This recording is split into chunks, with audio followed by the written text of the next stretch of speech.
Today, I'm lucky to welcome Luke, aka Humblebeast. He's somebody that I've seen on Twitter for quite a while, back in the early days of community fun engagement on Top Shot. So we could talk a little bit about that.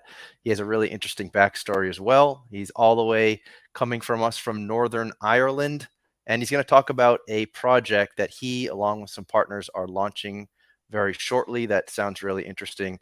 So without further ado, let's introduce Humblebeast, aka Luke. What's going on, What's man? up? What's up, Tandy? It's been a while. It has been a while. You are kind of all over the place. You're involved everywhere. You're involved in new projects. You're like a mods on a half a dozen projects on Discords. What's going on? What's up with that? Why do you spread yourself all across the internet like this? Spread myself too thin, more like it. But I guess, I just wanted to be involved in this space, and I basically just got myself in deeper wherever I could. And a way to get into different projects and really get to learn about them and learn about the development of them was to become a moderator. So I jumped into I was probably a moderator of about 7 or 8 different Discords at one point. I've obviously toned that down massively now that I'm working full time for the Nemesis, which is a Metaverse based company. So I've kind of obviously focused on my attention there now for the most part, but I'm still looking to build, especially looking to build communities that actually function well, that are actually supportive, and that actually just help each other grow as well. I think community is the essence and the foundation of every single NFT project out there. And I feel like I really understand the importance of having a committed and driven community. Well, before we talk about your project, I think there's some really interesting pieces there, because I agree that a community will make or break an NFT project. What then, over being a mod for 7 or 8 different projects, what have you learned from some of the projects that have failed their community? What have you learned from some of the projects where the community is really strong? What is it that really keeps that connection strong? Because me, like sort of the pessimist, the critic, I tend to think, well, like if the floor price is high enough, the community's happy and engaging. And as soon as that floor price drops, no one gives a crap anymore. So what is the Yeah. secret? I think the answer is really obvious. I think just communication from the team that have produced the project or managing it, communication between them and their community. I mean, I'm part of different projects where the floor price was really good and it went down, and the sentiment remained the same because people were confident in the team. They were confident in them developing and delivering on the roadmap. Um, because no one has any patience in this space. So as soon as the price goes down, people panic and stuff. But if you can build a comprehensive project with a clear roadmap and a clear intention, um, people tend not to panic as much because they have faith and they have confidence in you. And once you have that, then you've got a community that's going to thrive, and withstand FUD, withstand people paper handing and stuff at the start. But I guess like one of the biggest things I see in projects where they fail are kind of just collapse is just basically where the team hasn't listened to the community. They're trying to develop more in almost like a corporate kind of focus that you maybe see outside of the space where it's very top down, where the top don't listen to the bottom, um, or their voice isn't really heard. So there's a project we were talking about earlier, that the devs just didn't listen to the community. They had a great project, they had a great thing going for them, but they just never responded in a way that built any confidence in the community, and they just completely collapsed. But then, okay, so my last question there, because I know we're not here to talk just about community, but like, um, sometimes I see these projects and the community building is like, we're gonna have movie night and we're gonna have like a DJ session, and we're gonna play like trivia and checkers, and like, is that what it's about? Like, when I see that I again, mean, I don't know what to think. I guess that's part of. I mean, community is such a broad concept. We're all part of a community um, in some part of our life, whether we know it or not, whether we acknowledge it or not. And a large part of community is interaction. It is playing games. It is talking. It is doing things together.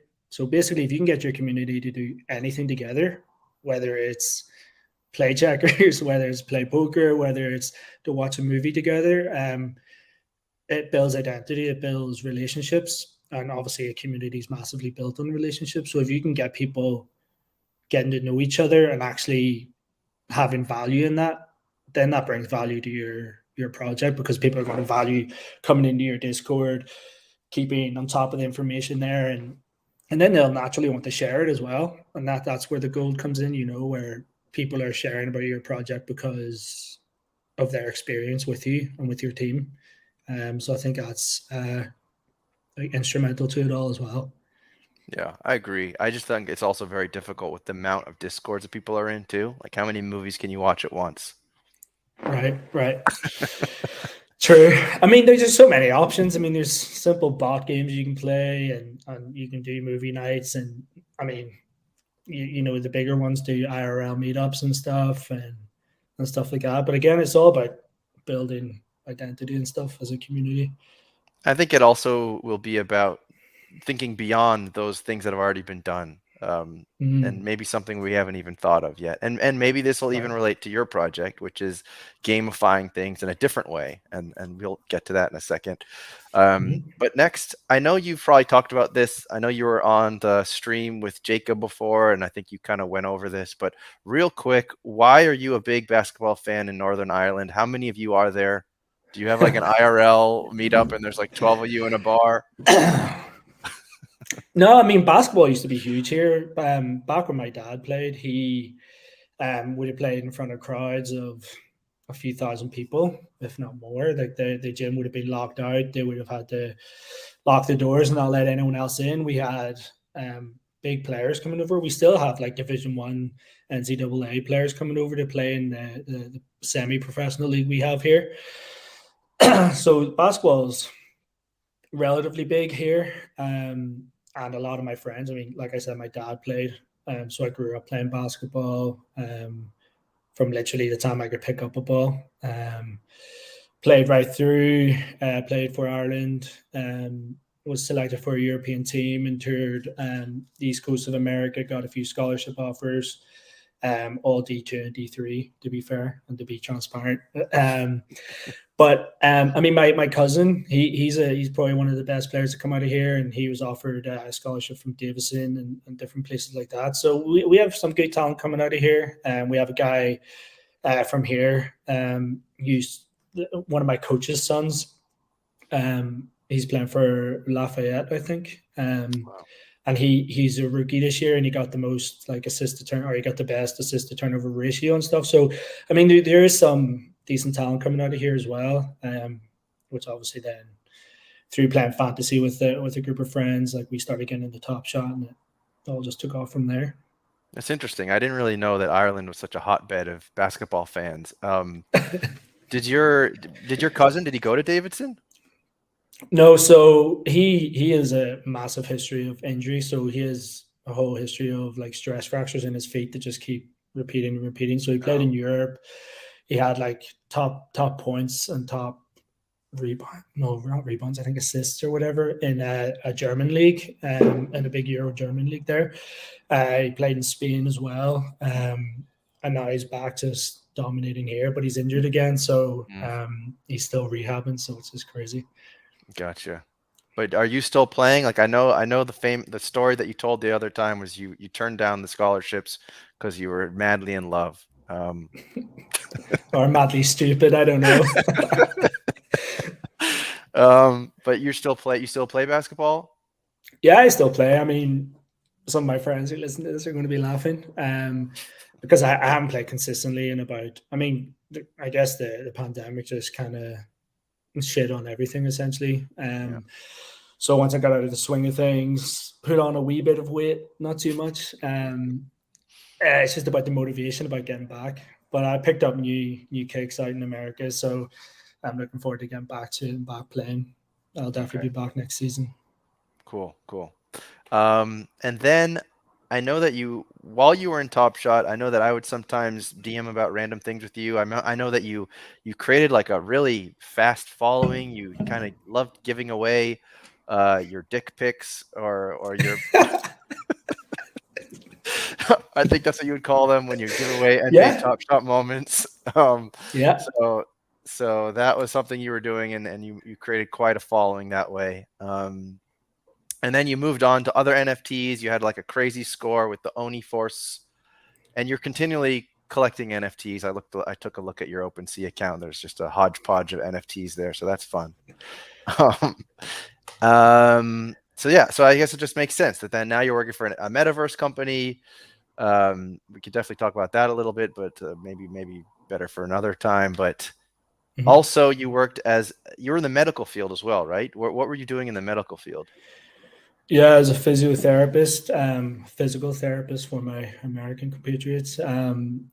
So worked as a physio for 9 or 10 years. Yeah, about that. Um, and I'll just give a brief kind of reason why I jumped out. I was trying to balance the two. I was trying to balance working as a physio, and I was trying to balance building an identity in Web3, I guess is probably the best Yeah, way to put it. And it was stressful, and it was tough, and it was time consuming. A lot of people talk. Patrick Ewing had a recent tweet about how exhausting it can be trying to balance everything, and it was just kind of hit the nail on the head. It's difficult, and I just realized I was far more passionate about building community and building full stop in this space. So once I realized that, I just kind of lost all motivation and passion for what I was doing in physical therapy. So decided I'm going to start kind of looking to see what kind of job opportunities would be out there, because obviously my credentials are very unrelated in a lot of ways to Web3 space and NFTs and different projects like that within NFTs. So I basically just lucked out and had the Nemesis contact me, having seen me on Twitter and having seen how I interact with my following. And we're like, we'd love you to be our community manager full time. And I was like, yes, absolutely, like without any hesitation. So as soon as we kind of got some like ideas and thoughts out concrete, then I was like, yeah, absolutely. And then jump ship in December. okay. I think it's yeah. I remember when you were talking with people, or you were dealing with people who had like head injuries, right, with the physical therapy. Yeah, so the last year and a half, I was working in like brain injuries and spinal injuries. So it was pretty heavy work. But I mean, my wife works in a children's hospice, so she works with Wow. dying kids every day and stuff. So I think when you work in healthcare and you're working in really demanding and really emotionally draining work, you Yeah. kind of just build like a tolerance, or you kind of build a different perspective when you're working in those places. So it gives you a lot of perspective as well, which is cool. But I think people who work in those kind of spaces just build some sort of tolerance and some sort of way to get by, you know? I'm sure. That's crazy. I can't imagine you guys coming back from work on hard days. I mean, I can't even, people complain about their day jobs. You guys are on a whole nother level on the kind of stuff you Right. must have been dealing with. Um, all right. Well, maybe we can quickly talk about this new work you're doing. Tell me a little bit about this metaverse deal that you're working on. And I'm always very curious what people think how people think they're going to be engaging in metaverse activities actually. So I'm curious what what you're working on, and also what is your take on the metaverse at the moment, because every new project says they've bought a plot of land in the metaverse. Yeah. Right. I mean, it's such a vast concept. So let me see if I can be um, direct with it. So who I work for is called the Nemesis, and they have a metaverse platform that's up and running already. It's totally functional.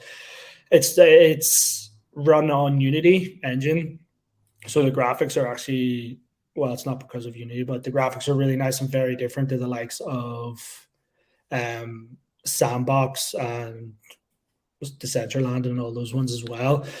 Mhm. So what we offer is already functional metaverse that you can engage with and get into.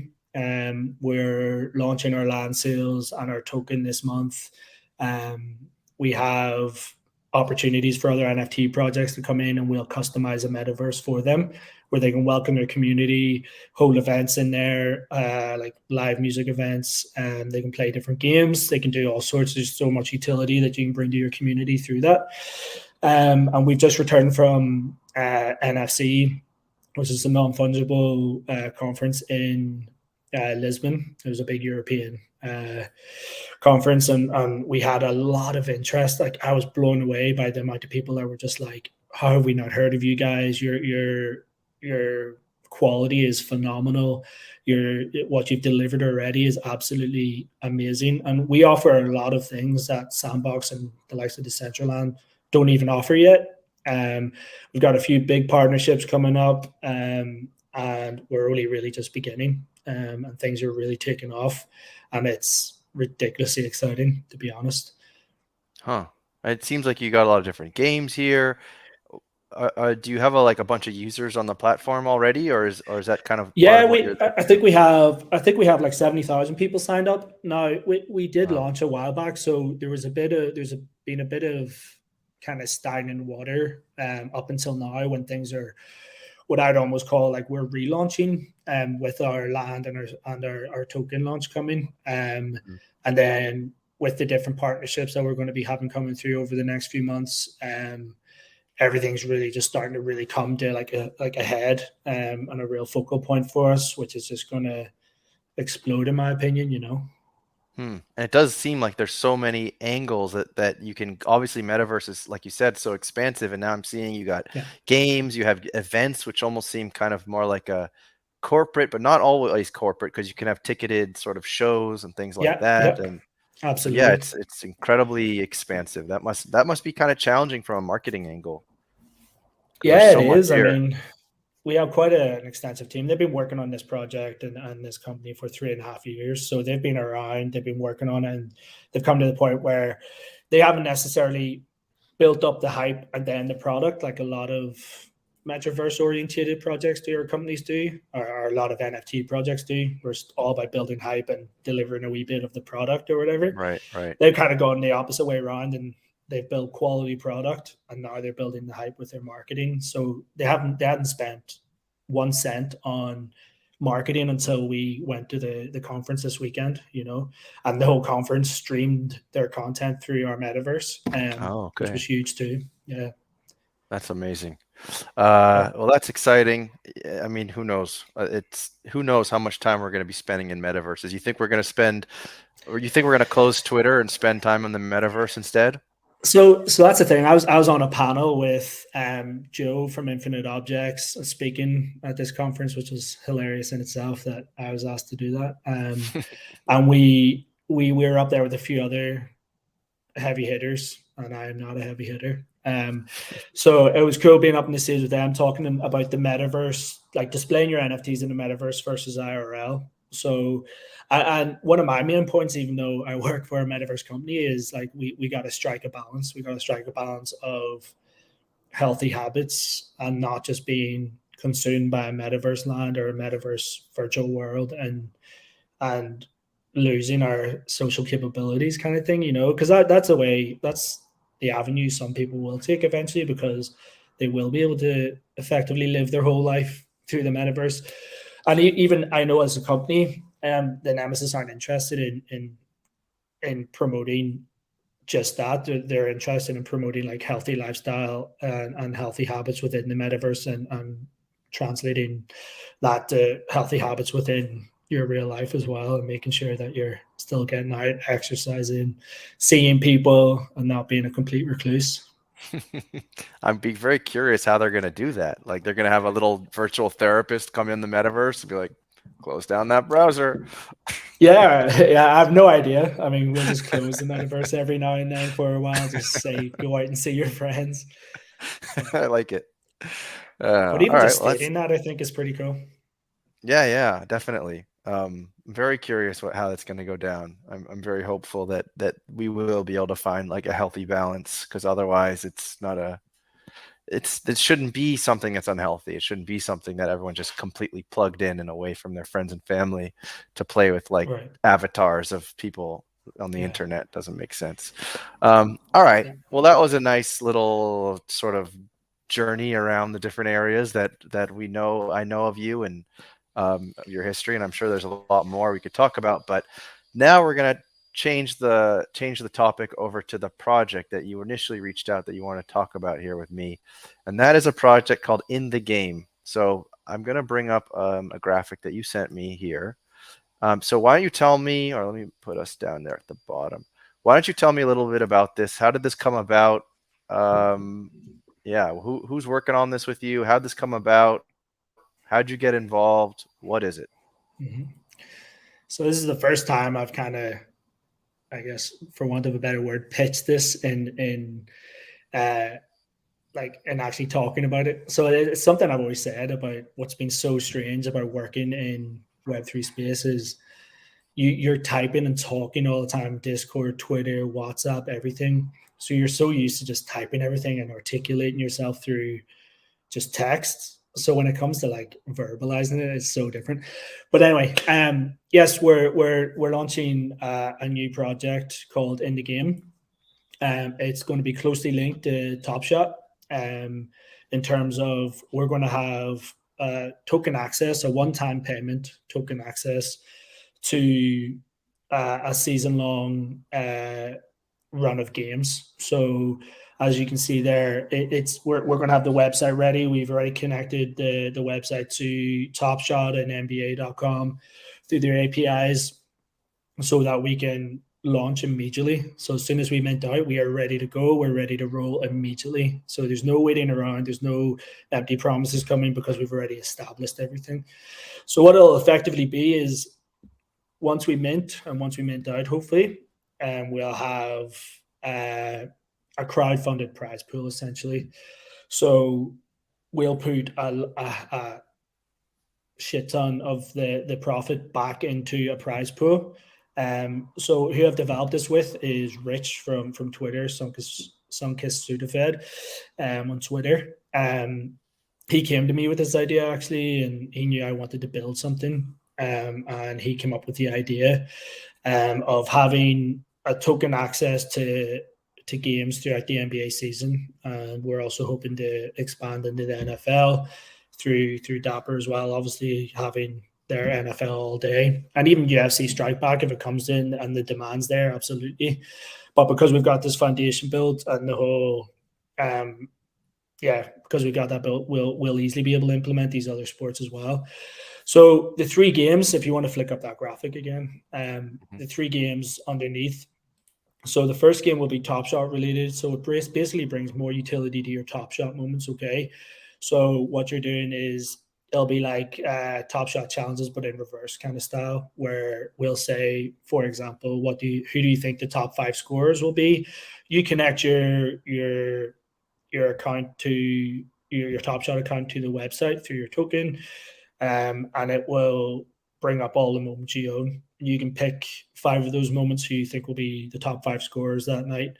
And again, there will be a prize pool for that game. Whereas if you get all 5 right, then you get at least a slice of the prize, if not all of it, if you're the only winner, obviously.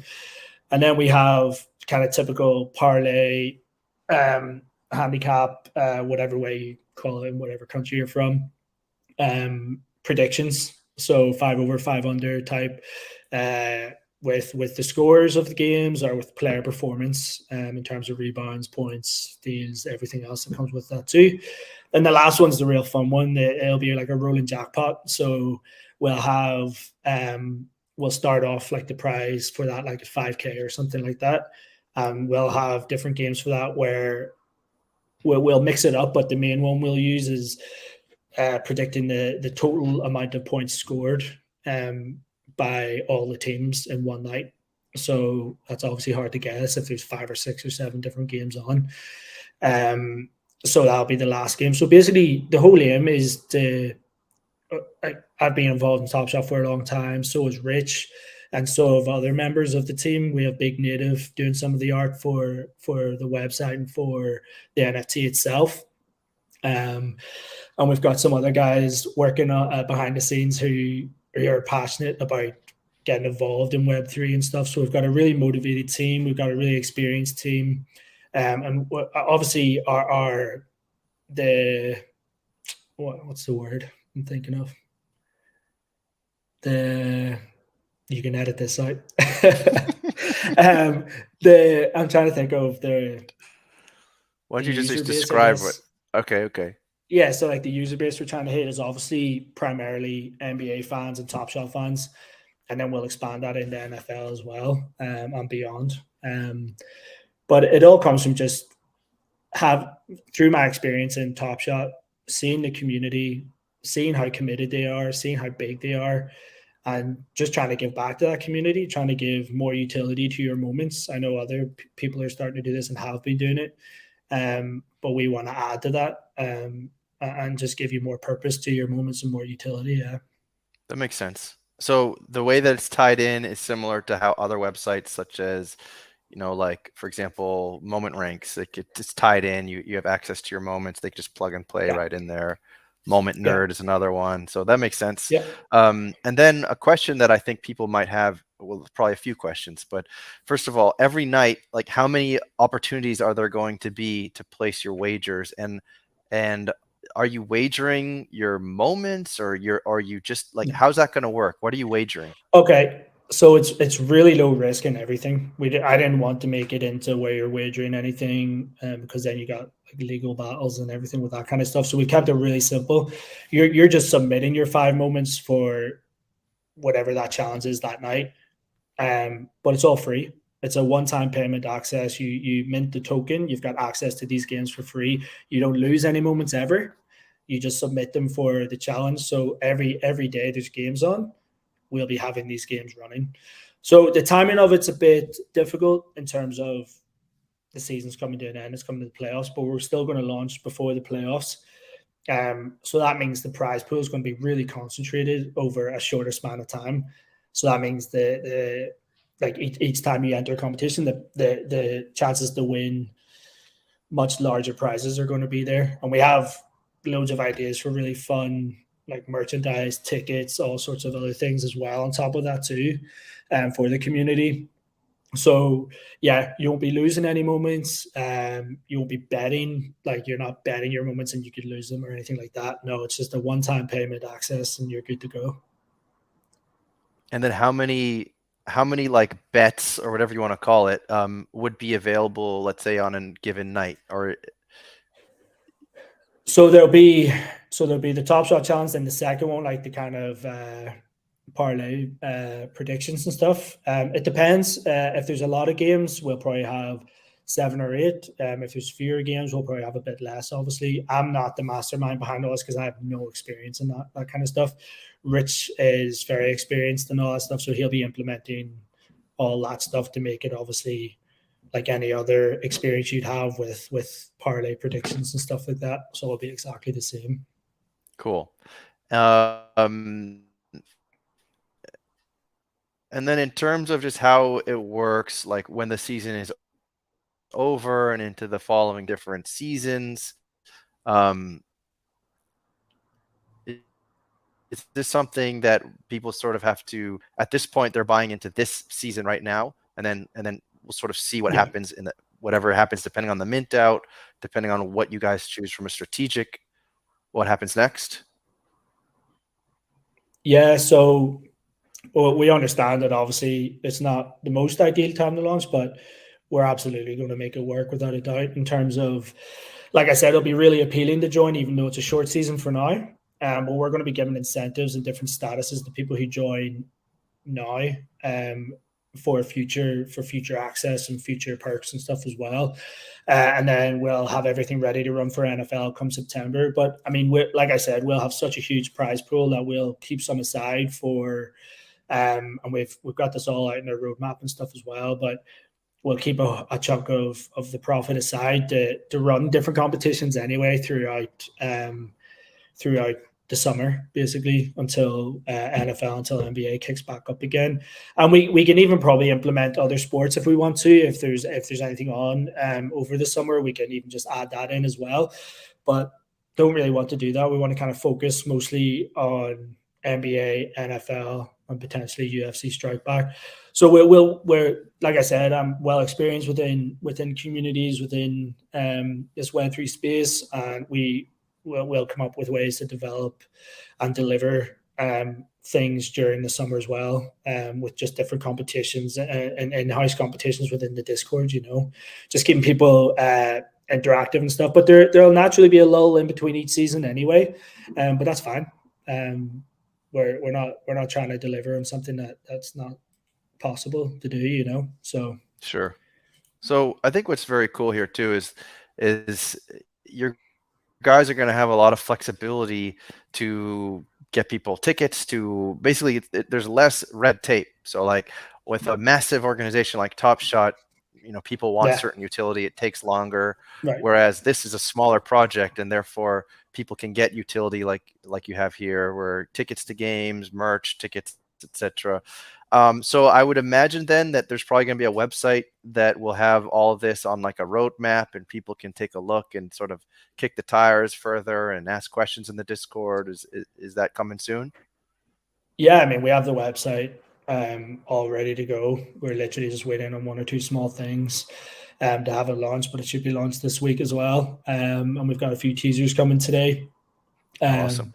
that will be rolling out as well, just to kind of build the hype, I guess, but just to get more eyes on us, and so they can understand that this isn't an NFT project that most of us degen into. This is a project where you can jump into, where there's instant utility in terms of using your Top Shot moments, in terms of having the chance to earn pretty significant money, and have fun while doing it, and then also just integrating all these other communities like the Monstars, Hustle and Show, Nine Lives, all like we can all come together under this one umbrella as well. So again, it's another community, but it's one with a real focused purpose, and one that's led by people who have real experience within Top Shot and stuff.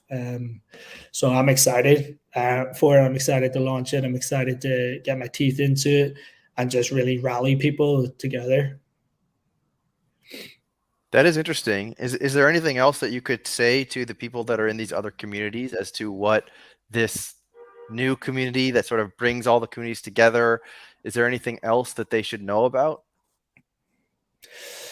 Um, Good question. I mean, if I take Hustle and Show for instance, because I got to give it to them, they have the most live community within Top Shot, in my opinion, and their identity is really well developed and firmed up and everything.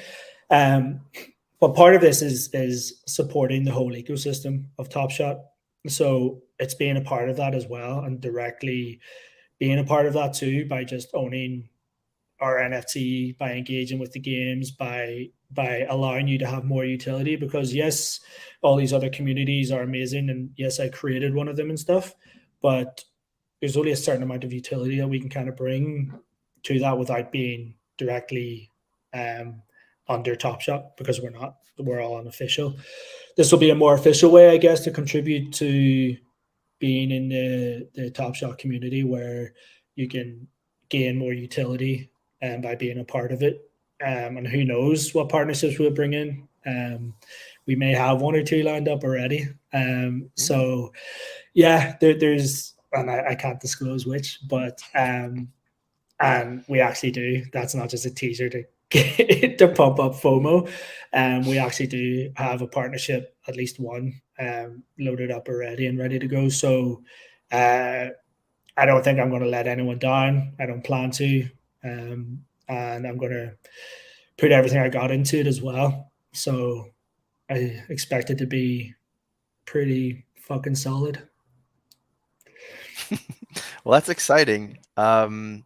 Where do you think then the best place for people to be right now to be able to get all the updates and just keep tabs on what's happening and learn more about everything? What should people do? Well, we have our Discord that we kind of leaked, just to kind of let people kind of trickle in and ask a few questions, so we could kind of give information so people could start learning about what we're trying to do. Our Twitter, in the game, in the game NFT, I think it is actually.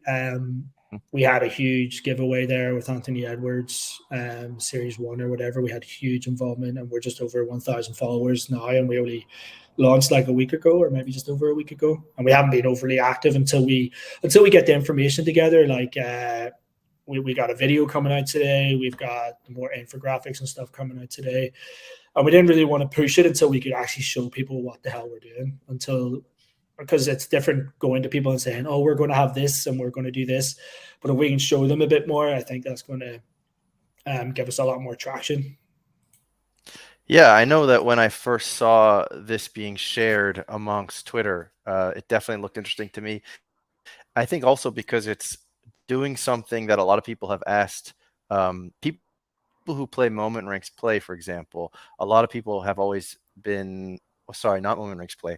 People who do flash challenges on NBA Top Shot have often been saying this would be even cooler if we could predict like a more fantasy Yeah, style thing instead of like a yeah, collect the proper pieces after the game is already completed. And so is yeah, that kind of where exactly. this idea started? Yeah, absolutely. I mean, Dapper can't do everything all at once anyway. Like over time, I'm sure they'll deliver all sorts of things like this as well.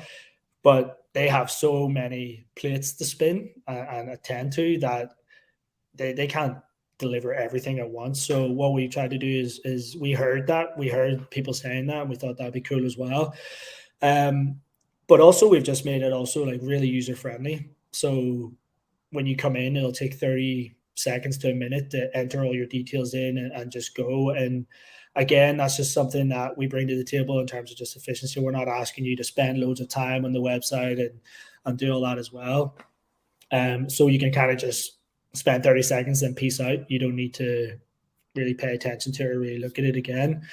So yeah, I guess like bringing that and also just a few, like maybe plugging in where there's a few gaps. Yeah, absolutely. I think we're doing that.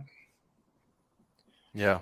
I actually just thought of something. I don't know if it's feasible, but it would probably be a good idea if people who didn't have a token could have a little bit of, you know how sometimes these websites give you like a little free tournament, not for a really big Yeah. reward, but it's like get people's feet wet. I think that's something you guys should definitely be Yeah. considering if possible. Yeah, absolutely. I mean, we'll be looking at all sorts Um, of ways of marketing and onboarding people for sure.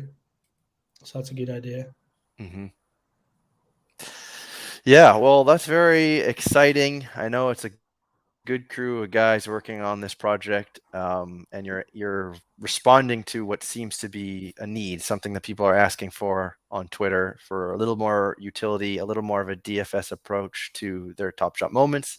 You know, you're hitting that. You're hitting sort of the broader utility of getting people merch and whatever else, and black hoodies and tickets to games.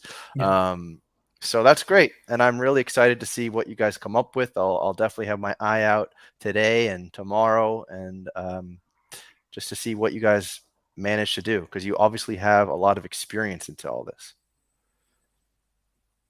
Yeah, I mean, to be honest, like we're going to pride ourselves on how we deliver this. And it's something we're into for the long haul. I'm hoping 5 years down the line, we're still running this and we've got a community that are just shouting from the rooftops about what we're developing and what we're doing, because the opportunity for development and progression within this is just huge. There's so many other avenues and options that we could explore, and we'll be listening to the community a hell of a lot. I mean, you've already told me a few things and give me a few ideas, and we're sure as hell going to be implementing them as well. So when we listen to the community come in, 5,000 people more in the future, like that's a lot of people with a lot of ideas. So we'll be listening to the community. We'll be implementing their ideas, and just making it as fun as possible as well. Awesome.